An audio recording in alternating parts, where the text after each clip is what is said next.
बिस्मिल्लाहिर्रहमानिर्रहीम। अस्सलाम वालेकुम नाज़रीन, आप यूट्यूब चैनल देख रहे हैं। मैं इमरान खान हूं। अब तक की जो अहम खबरें मैं अब तक पहुंचा देता हूं। एक तो ईरान की और अमेरिका की सूरत हाल जूं की त्यों बरकरार है, उसके अंदर किसी किस्म की डेवलपमेंट नहीं आ रही। ऐसा लगता है कि डोनाल्ड ट्रंप पहले मामले को ठंडा करना चाहते हैं और फिर मुज़ाकरात के अंदर जो चीज़ें उनको मिले उनको अपनी कामयाबी डिक्लेयर करके जो एक पॉलिटिकल डैमेज डोनाल्ड ट्रंप को हुआ वो उसको कंट्रोल करना चाहते हैं। लेकिन हालात बदल जाते हैं, चीज़ें बेहतर भी हो सकती हैं, लेकिन डोनाल्ड ट्रंप ने जो कर दिया है और जिस किस्म की शर्मिंदगी अमेरिका को उठानी पड़ी है गुज़िश्ता 1.5-2 महीने में, उसके बाद अमेरिका के अंदर डोनाल्ड ट्रंप की मकबूलियत को बहुत झटका लगा है। अब उन्हें फेस सेविंग कैसे मिलेगी, इसके लिए डोनाल्ड ट्रंप की जो सबसे बड़ी उम्मीद है वो पाकिस्तान से बंधी हुई है कि पाकिस्तान के फील्ड मार्शल या वजीर आजम उन्हें कोई फेस सेविंग लेकर देंगे। लेकिन इस सारे के बीच में अमेरिका ने इसराइल और अरब इत्तेहादियों को $8.5 अरब से जायद मालियत के हथियार फराहम करने की मंजूरी दे दी है। ये अमरीकी महकमा खारजा की जानिब से खबर आई है और खबर यह बताती है कि अमरीका ने इसराइल को और जो अरब इत्तेहादी है, जिनमें यूएई भी है, कतर भी है, बाकी ममालिक भी हैं, अब इन्हें दिफाई साजो सामान जो है वो देने का फैसला किया है। $8.5 अरब के हथियार अगर अभी मिलते हैं इन ममालिक को तो इस चीज को इस जंग के साथ जोड़कर देखा जाएगा। वॉल स्ट्रीट जर्नल ने एक दावा किया है, ये अमरीकी अखबार है, आप जानते हैं डोनाल्ड ट्रंप आजकल जरा इस अखबार को पसंद नहीं कर रहे, लेकिन बड़ी लंबी तारीख है इस अखबार की, सारी दुनिया जानती है कि बड़ा इंपॉर्टेंट और बहुत पुराना अखबार है, इसकी क्रेडिबिलिटी भी है। इस अखबार के मुताबिक अगले हफ्ते पाकिस्तान में मुज़ाकरात का एक दौर हो सकता है, बल्कि यहां दावा किया गया कि अगले हफ्ते पाकिस्तान में मुज़ाकरात का अगला दौर होगा। लेकिन ऑफिशियली ना अमेरिका ने इसके बारे में कोई बात की है, ना पाकिस्तान ने इसके बारे में कोई बात की है, ना ही ईरान ने इसके बारे में कोई बात की है। देखिए, ईरान ने अपनी तजावीज़ पहले दी, डोनाल्ड ट्रंप ने उन्हें रद्द कर दिया, फिर ईरान ने दोबारा तजावीज़ दी, डोनाल्ड ट्रंप ने दोबारा उन्हें रद्द कर दिया। ईरान लगातार लचक दिखा रहा है और आबना हुर्मुज़ की एक तो ईरान ने बंदिश की हुई है ना, और एक अमेरिका ने नाकाबंदी की हुई है। अमरीकी नाकाबंदी इतना आसान काम नहीं है कि ईरान उसको सरवाइव कर जाए लंबे अरसे के लिए। ईरान के ऊपर दबाव बढ़ रहा है और जैसे जैसे ईरान के ऊपर दबाव बढ़ता चला जाएगा, ईरान कोशिश करेगा कि मुज़ाकरात करके इस नाकाबंदी का खात्मा किया जाए या फिर लड़के खात्मा किया जाए। कुछ ना कुछ करके उन्हें इस सूरत हाल से अपने आप को निकालना है, क्योंकि अगर उनके कुओं से तेल निकलकर दुनिया तक नहीं जाएगा तो उनके पास कमाई का कोई दूसरा बड़ा जरिया ईरान के पास मौजूद नहीं है। तो ऐसे में जो मौजूदा ईरानी रजीम है उसके लिए भी एक बड़ा प्रॉब्लम है ना कि वो डोनाल्ड ट्रंप को तो फेस सेविंग चाहिए, लेकिन जो ईरान का मौजूदा रजीम है उन्हें भी अपने लिए एक फेस सेविंग चाहिए। देखें, ये बात हमें तस्लीम करनी पड़ेगी कि ईरान में जो मौजूदा हुकूमत है वो अवाम को कोई बहुत बड़े बड़े रिलीफ नहीं दिलवा पाई। दुनिया के साथ ईरान कटा रहा और इस रजीम की लड़ाई रही पूरी दुनिया के साथ, और अमेरिका की वजह से रही। और अपने इनके जो अकायद हैं, जो नजरियात हैं, जिनकी बुनियाद के ऊपर ईरान एग्जिस्ट करता है, आप उनसे इत्तफाक करें या इख्तलाफ करें, उसकी वजह से ईरान का फड्डा रहा मुख्तलिफ ममालिक के साथ और मुख्तलिफ नजरियात के साथ। और बहुत बड़ा जो रिलीफ दिया जा सकता था, तेल पैदा करने वाला मुल्क है ईरान, जितना उसको अमीर और जितना बेहतर होना चाहिए था वो उतना अमीर नहीं है, क्योंकि बहुत सारे नुक्ता नजर से ईरान ने बड़ा अच्छा परफॉर्म भी किया। लेकिन फिर भी जो ईरान का मौजूदा रजीम है उसके पास भी जो वाहिद फेस सेविंग है वो ये है कि वो अमेरिका के खिलाफ खड़ा है। यानी उनकी पूरी मकबूलियत और उनका पूरा बयानिया ही वो ये है कि हम अमेरिका के सामने डट कर खड़े हैं, हमने जालिम के सामने झुकना कबूल नहीं किया। देखिए, ईरान जो है वो शिया अक्सरियत मुल्क है और ये जो हमारा अहले तशी का फरका है, इस फिरके में ये बात बड़ी इंपॉर्टेंट है, क्योंकि ये अहले बैत का हर जगह पे नाम लेते हैं और वाकया करबला को याद करते हैं। तो जब भी कभी कोई ये बयानिया बनाता है तो वो अहले तशी में बहुत मकबूल होता है कि वो डट कर खड़ा है और जालिम के सामने झुक नहीं रहा। अब ईरान की हुकूमत ने अपने मुल्क में ये बयानिया बनाया हुआ है जो मौजूदा रजीम है, और इस बयानिए को वो कभी नहीं छोड़ेंगे, तो उन्हें भी अपने लिए फेस सेविंग रखनी पड़ेगी। तो वो एक हद से ज्यादा लचक दिखा नहीं सकते। ये बड़ा बारीक काम हो रहा है मुज़ाकरात वाला। देखना यह है कि पाकिस्तान इसमें कामयाब हो सकता है और किस हद तक कामयाब होता है, अमेरिका को कितनी फेस सेविंग मिलती है। डोनाल्ड ट्रंप वहां पे रोला डाल देंगे, मैं जीत गया, मैं जीत गया, मैं जीत गया। यहां पे ईरानी जो है वो सेलिब्रेशन कर देंगे कि हम जीत गए, हमने जश्न मना लिया। तो ये इसी तरह होगा। लेकिन अमेरिका में एक बहुत बड़ा प्रॉब्लम ये है कि ईरान तो अपने मीडिया को कंट्रोल कर लेता है। ईरान में ऐसा सच कोई जमहूरियत नहीं है, यानी वो जैसे एक नॉर्मल जमहूरियत वाला सिस्टम होता है उससे थोड़ा मुख्तलिफ है। वहां पे वो कंट्रोल कर लेते हैं मीडिया को, चीजों को। लेकिन अमेरिका में ये कंट्रोल नहीं हो सकता। वहां पे मीडिया जो है वो धोखे रख देता है हुकूमत को। तो अमेरिकन कुछ भी कहते रहे, वहां की हुकूमत जितने मर्जी ताशे बजाती रहे, वहां का मीडिया बताएगा कि जनाब आपको बहुत मार पड़ी है और आप अपने मकासद में कामयाब नहीं हुए, जो जो आपने दावे और वादे किए थे वो आप पूरे नहीं कर पाए। ये प्रॉब्लम अमेरिका के साथ रहेगा। तो ईरान ने फेस सेविंग देनी है अमेरिका को भी, और खुद भी उन्होंने अपना जो मकबूलियत की उनके पास एक वाहिद बड़ी वजह है कि वो डट कर खड़े हैं, वो भी उन्होंने वजह अपने हाथ से नहीं जाने देनी। एक और चीज ये है कि ईरान को बिल्कुल अमेरिका पे भरोसा नहीं है। ईरानी फोर्सेस के बयान के मुताबिक उनके पास इस बात के शवाहिद मौजूद हैं और उन्हें ये शवाहिद मिले हैं कि जल्द अमरीकी जारहियत के नतीजे में दोबारा जंग हो सकती है, यानी अमेरिका दोबारा से कोई लड़ाई छेड़ सकता है और फिर कशीदगी बढ़ जाएगी, एक मरतबा फिर जंग शुरू हो जाएगी। अमेरिका ने कहा कि उनकी एयरफोर्स मुकम्मल तौर पे तबाह हो गई है, कुछ भी बाकी नहीं बचा। उनके हेलीकॉप्टर आते हैं, अब भी अटैक करते हैं, तो वो तो बाकी है अभी भी। फिर मिसाइल्स के बारे में जो कुछ कहा गया वो भी उल्टा हो रहा है। सीआईए की ये रिपोर्ट जो है ये बताती है कि अमेरिका के लिए जंग आसान नहीं होगी। अमेरिका अपने मिसाइलों का आधा जखीरा इस्तेमाल कर चुका है, ईरान के लगभग 70% बाकी है। तो ये एक अलार्मिंग सिचुएशन है। दोबारा लड़ाई लगती है तो डोनाल्ड ट्रंप के लिए, अमेरिका के लिए मजीद मुश्किलात होंगी। खासतौर पर देखें ना, अमेरिका के अंदर प्रेशर बहुत ज्यादा बढ़ता चला जा रहा है डोनाल्ड ट्रंप के लिए, क्योंकि वहां पे पेट्रोलियम मसनूआत की कीमतें बढ़ रही हैं। यहां इसके ऊपर एक रिपोर्ट भी आ गई है, बल्कि अमेरिका में सर्वे हुआ है और लोग काफी नाराज हैं डोनाल्ड ट्रंप से। अमेरिका में पेट्रोल की कीमतों में तारीखी इजाफे ने शहरियों की बड़ी तादाद को शदीद माली दबाव में मुब्तला कर दिया है। यह रिपोर्ट यह बता रही है कि 3 मुश्तरका सर्वे किए गए हैं अमेरिका में और शहरियों की बड़ी तादाद ने शदीद माली दबाव में होने का इशारा दिया। सर्वे में 81% अमरीकियों का कहना है कि ईंधन की बढ़ती हुई कीमतों ने उनके घरेलू बजट को मुतासिर किया है और ज्यादातर लोग यह समझते हैं कि डोनाल्ड ट्रंप इस सूरत हाल के लिए जिम्मेदार है। सियासी वाबस्तगी के लिहाज से जो डेमोक्रेट से ताल्लुक रखने वाले लोग हैं उनके 99% और 63% जो आजाद लोग हैं जिन्होंने अपनी राय दी, जबकि डोनाल्ड ट्रंप की अपनी पार्टी के 32% लोगों ने डोनाल्ड ट्रंप को इस सारी सूरत हाल के लिए जिम्मेदार करार दिया।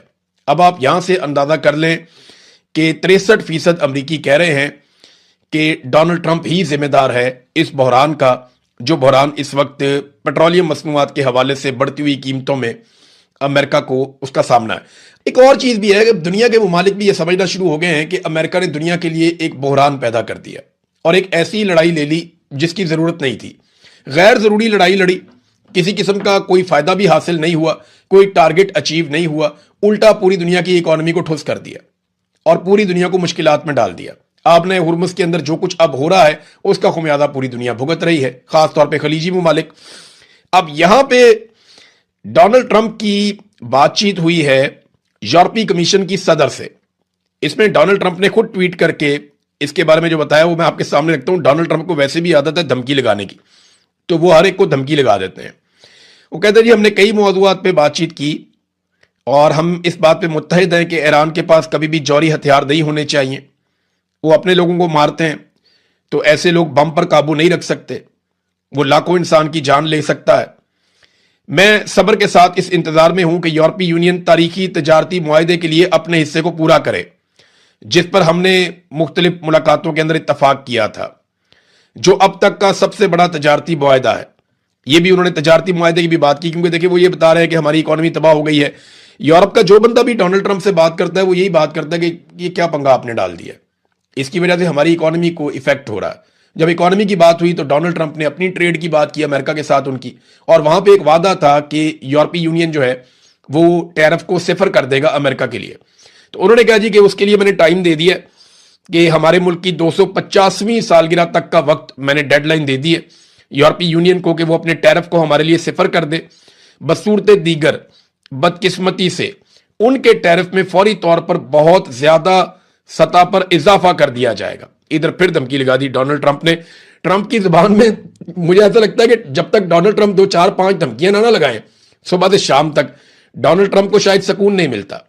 नादरीन अब आ जाए पाकिस्तान के अंदर खबरों में, लेकिन उससे पहले डोनाल्ड ट्रंप ने चाइना जाना है और चीन का दौरा करना है। 1 हफ्ता बाकी है और इसमें यह बहुत इंपॉर्टेंट एक दौरा होने जा रहा है डोनाल्ड ट्रंप का चीन में। इसमें जो बड़े इश्यूज हैं, तो ट्रेड का बहुत बड़ा इशू है, अमेरिका और चाइना के बीच में एक सर जंग चल रही है, पैसे की एक लड़ाई है, डॉलर आगे जाएगा, युआन आगे जाएगा, फ्यूचर के अंदर सुपर पावर कौन होगा, इकोनॉमी की एक वॉर है, दोनों मुल्कों के बीच में चलती रहती है। अमेरिका जो भारत के बहुत सारे नखरे बर्दाश्त करता है, वो इसलिए भी करता है कि वो भारत को चाइना के खिलाफ एक हथियार के तौर पे हमेशा रखना चाहता है। ये बात सब लोग समझते हैं। भारत अमेरिका का नाक का बाल इसीलिए है कि वो चाइना के बिल्कुल साथ है और एक बहुत बड़ी आबादी है, बल्कि दुनिया की सबसे बड़ी आबादी है ऑलमोस्ट। तो अब ये जो दौरा है, इसमें तीन चीजें बहुत इंपॉर्टेंट होंगी। एक तो इकोनॉमी, एक बहुत अहम चीज आपने हुर्मुज़, और एक ताइवान। तो ताइवान के हवाले से चाइना ने फिर स्टेटमेंट जारी किया है कि अमेरिका और चाइना के बीच में जो ताल्लुकात हैं उनमें ताइवान एक सुर्ख लकीर है। नाज़रीन, सुहेल अफरीदी की जो तकरीर है उसके ऊपर बड़ा सख्त रद्द-ए-अमल आना शुरू हो गया है, और यानी जो उन्होंने बयान दिया उसके अंदर जो बातें उन्होंने की उसके ऊपर इस वक्त मुख्तलिफ ऐसे सहाफ़ी जिनके एस्टेब्लिशमेंट के साथ ताल्लुकात हैं या वो वहाँ से लाइन ले लेते हैं, वो धमकी आमेज़ रवैया इख्तियार कर रहे हैं। कुछ जो हुकूमती लोग हैं वो उसके ऊपर जो है वो ज़मीन आसमान के कलाबे मिला रहे हैं कि अब ये हो जाएगा, वो हो जाएगा, या पीटीआई के लिए, इमरान खान के लिए बड़ी मुश्किलात पैदा हो जाएंगी। देखिए, सुहेल अफरीदी ने कहा क्या, पहले उस पर आप गौर कर लें। सुहेल अफरीदी वज़ीर आला के लिए जब इमरान खान साहब ने उनको नामजद किया तो उनकी ज़ात के ऊपर बार बार कीचड़ उछाला गया। उन्हें कहा गया कि वो दहशतगर्दों का साथी है, फिर कहा गया कि ये स्मगलर है, फिर कहा गया कि अनपढ़ जाहिल है, फिर तालीम याफ्ता नहीं है, इसकी अहलियत नहीं है, फिर ये एंटी पाकिस्तान है। तो इस किस्म की बहुत सारी चीज़ों के तमगे सुहेल अफरीदी को लगाए गए उस वक्त। अब वो वज़ीर आला बन गया अवामी ताकत से, उसके बाद उसने उसका रद्द-ए-अमल दिया, और रद्द-ए-अमल देने से पहले उसने एक रिक्वेस्ट की जहां पे फायर फाइटिंग हो सकती थी कि ठीक है, मैं वज़ीर आला बन गया, आपने बदतमीजी भी कर ली, मैं वज़ीर आला भी बन गया, तो अब मुझे इमरान खान से मिलवाएं ताकि मैं जाऊं और जाकर अपनी पार्टी के मामलात और अपने सूबे के मामलात को चलाऊं इमरान खान के विजन के मुताबिक। लेकिन फिर उसकी मुलाकात भी नहीं करवाई गई। वज़ीर आज़म से उसकी बात हुई, वज़ीर आज़म ने उसके साथ इधर उधर की बात की, उसने कहा नहीं, मुझे इमरान खान से मिलवाएं। वज़ीर आज़म ने कहा मैं पूछ कर बताता हूं। ये एक नया लतीफ़ा उसके साथ कर दिया गया।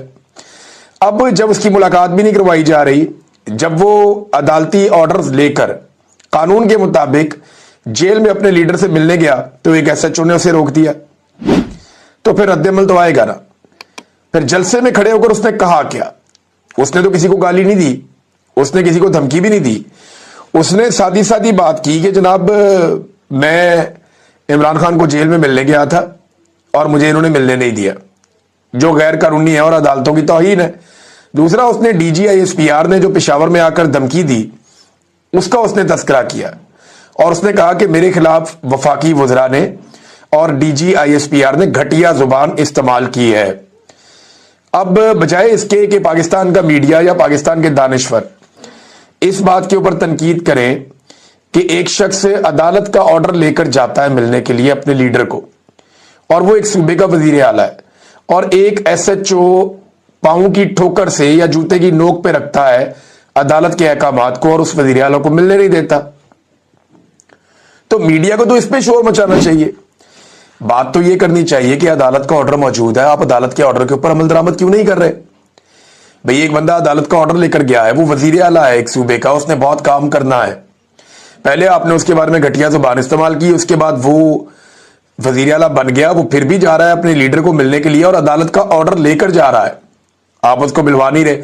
इसके ऊपर तो कोई नहीं बोला, किसी ने इसके ऊपर एक लफ्ज नहीं बोला, किसी को इसके ऊपर गुस्सा नहीं आया कि भाई एक वजीर आला की आप तौहीन कर रहे हैं इतने बड़े ओहदे की। दूसरा, आप अदालत की तौहीन कर रहे हैं और लगातार कर रहे हैं, मुलाकातें आप नहीं होने दे रहे अदालती अहकामात के बावजूद। इस पे कोई नहीं बोला। लेकिन जब उस बंदे ने शिकवा किया कि मेरे साथ ये ज्यादती हो रही है, तो इन्होंने खप डाल दी। होता क्या है, पाकिस्तान की मिलिट्री एस्टेब्लिशमेंट का ना ये तरीकाकार है, ये बंदे लॉन्च कर देती है कोई भी एक्शन लेने से पहले कि अभी प्रोपेगेंडा करो, माहौल बनाओ, माहौल को गर्म करो ताकि हम गर्म लोहे के ऊपर चोट लगाए। ये एस्टेब्लिशमेंट का बहुत पुराना तरीका है। ये लोगों को मारते हैं मारते हैं मारते हैं, और जब लोग शिकवा करते हैं तो ये कहते हैं ये बदतमीजी है। यानी आप जितना मर्जी पाकिस्तानियों को मारें, पाकिस्तानी अगर आगे से शिकवा करेंगे आप हमें क्यों मारते हैं, तो इसको एस्टेब्लिशमेंट जो है वो बदतमीजी करार दे देती है।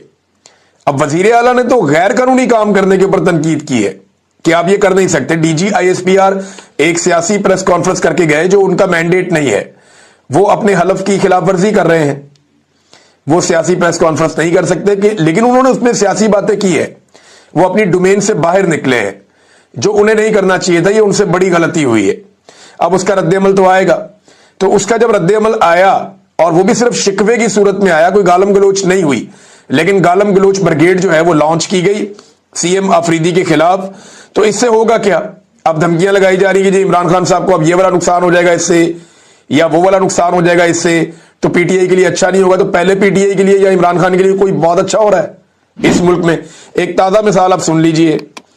इमरान खान साहब पे एक मुकदमा हुआ था 2022 में, जब उन्होंने आजादी मार्च निकाला था 25 मई 2022 को, आपको याद होगा, जब यास्मीन राशिद साहिबा पे और दीगर खवातीन पे पहली मरतबा लाहौर में बदतरीन तशद्दुद किया गया था। उनकी सारी गाड़ी जो है वो तोड़ दी गई थी, तमाम रुकावटें अबूर करके इमरान खान साहब डी चौक तक पहुंच गए थे। ये वो मैं दिन की बात कर रहा हूं, 25 और 26 मई 2022। तब इमरान खान साहब के ऊपर एक मुकदमा दर्ज किया गया था तरनौल में। ये जो मुकदमा था ये फरवरी 2024 में, इसमें इमरान खान साहब को बाइज्जत बरी कर दिया गया था अदालत की जानिब से। फरवरी 2024 को इमरान खान साहब बाइज्जत बरी हो गए थे। अब इस मुकदमे में भी पुलिस ने इमरान खान साहब का चालान जमा करवा दिया। जिस केस में कोई शख्स बाइज्जत बरी हो जाता है ना, वो केस उस शख्स की हद तक खत्म हो जाता है, फिर आप उस शख्स का नाम नहीं ले सकते उस केस के अंदर। इन्होंने क्या किया, इन्होंने चालान जमा करवा दिया। जितने भी कोर्ट रिपोर्टर्स हैं या जितने भी कानून और आइन को समझने वाले लोग हैं, वो सर पकड़ के बैठे हुए हैं कि इस रियासत को हो क्या गया है। ये एक पागलपन का शिकार हो चुकी है। एक मुकदमा जिसमें इमरान खान साहब को बाइज्जत बरी किया गया, उसी मुकदमे में पुलिस ने इमरान खान साहब को लगभग 1.5 साल गुजरने के बाद, पौने 2 साल गुजरने के बाद दोबारा चालान कर दिया। ये फरवरी 2022 की बात है, जब इमरान खान साहब को इस केस में बाइज्जत बरी किया गया था। तो ये नादरीन इनकी सूरत हाल है। अब इमरान खान साहब ने दोबारा एहतजाज का ऐलान तो करना है, और उस हवाले से कुछ चीजें जो हैं वो पाकिस्तान तरीके इंसाफ में भी ज़ेरे गौर हैं, और इमरान खान साहब ने भी अहकाम जारी करने हैं। देखिए, इस मरतबा जो है ना, वो पंजाब का रोल बहुत इंपॉर्टेंट होगा, क्योंकि पंजाब से जो लोग एहतजाज करने निकलेंगे, वहां से एक और मोमेंटम बनेगा। खैबर पख्तूनख्वा में जो 3 जलसे किए हैं ताबड़तोड़ नए वजीर आला ने, उनसे एक मोमेंटम खैबर पख्तूनख्वा में बना है। और अभी याद रखिएगा कि ये जो इजला है जहां पे जलसे किए सुहेल अफरीदी ने, ये वो इजला है जहां पे वो खुद वजीर आला मुंतखब हुए, कबायली इलाके हैं, करक का इलाका है, खैबर का इलाका है, ये उस तरफ जा रहे हैं। अभी ये मानसेरा वाली साइड पे नहीं आए, अभी ये मालाकंड वाली साइड पे नहीं आए, अभी ये चित्राल या दीर वाली साइड पे नहीं आए, अभी ये सवाबी या मर्दान वाली साइड पे नहीं आए, जो पाकिस्तान तहरीके इंसाफ के बड़े जबरदस्त और मजबूत गढ़ हैं, जहां पे तहरीके इंसाफ ने नवाज शरीफ को शिकस्त दी है। और अभी तो ये डीआई खान में नहीं गए। तो इन सारे इलाकों में